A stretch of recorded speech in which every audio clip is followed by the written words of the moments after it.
Hey guys, welcome back, and in this latest video I'm going to show you that how to unmute someone on Instagram. You have muted someone previously and now you want to unmute it, so don't worry because I'm going to tell you the exact way how to do that. So just make sure you like this video and subscribe to my channel. Thanks guys. First of all, just simply open up your Instagram app and then come to your profile section, and then you can see the three lines on the top right corner. Just simply tap on the three lines and tap on settings and privacy on the top right, and then here you can see a muted accounts option. Just simply tap on this option, and then here it will show the list of your muted accounts. I have just muted only one account, so it shows only one, and if you have muted multiple, it will show you multiple of accounts over there. So if you want to unmute, just simply tap on unmute.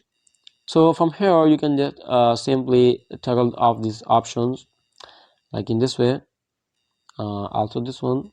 So that's how you can easily unmute someone on Instagram. So I hope it helps you guys, and if you have any question about the tutorial, just leave me in the comment section below and I'll catch you on the next video. And if you don't, just like and subscribe to my channel.